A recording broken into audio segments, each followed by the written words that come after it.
doing well out there in YouTube land, people. Now, another little weird little curio. Again, this one, much like yesterday's Morstan one, had me a bit baffled. It didn't have a matchbox at the bottom or anything like that, or any recognisable foam. In fact, it had no foam at all. So again, I had to Google lens it, but I worked it out. No, it's not battery powered. I put that there just to prop it up. This was came from a company called Benbros, which is Jack and Nathan Benenson, two Bens. That's Ben brothers, you see, Benbros, and they manufactured lead figures and animals after World War II.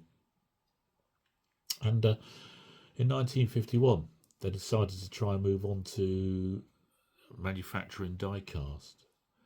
So they worked in London, had a factory in Walthamstow in northeast London.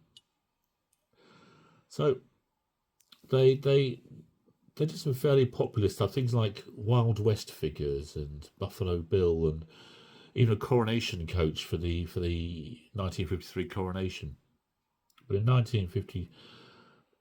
the mid-50s, they decided to expand into doing their own range of die-cast toys. And to be honest with you, none of them were particularly brilliant, but they were still quite popular because they're quite colourful and fun and pocket money priced, etc.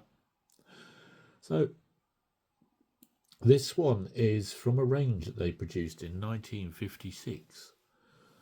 1956, a range called the Mighty Midgets, to sort of try and compete with Lesney's new Matchbox vehicles. They're originally up to about 50 vehicles, I think it was, in the end, they produced in these. So they came in little yellow boxes, and this particular one is number 16B, which was a station wagon. It was roughly based on the Chevrolet Nomad. It's produced in lots and lots and lots of different colours.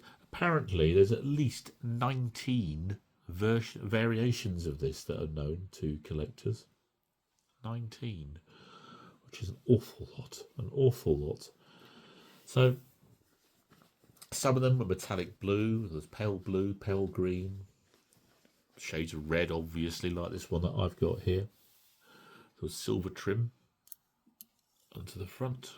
See, right, headlights there. Focus, please. Thank you very much. Silver trim, silver base on this one, which was quite crude. It was just sort of like pushed into little slots. Later ones became riveted, apparently. No detail in the interior. Look at that very crude paint job on it there. Look at that. It's almost as if someone's got a paintbrush just gone splat on it. I mean, that's just dreadful, isn't it? I could probably do better than that. Well, on the other hand, I probably couldn't. So, yeah, look.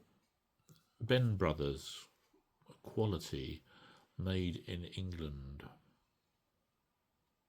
No model number, no car make. No wonder this one had me baffled.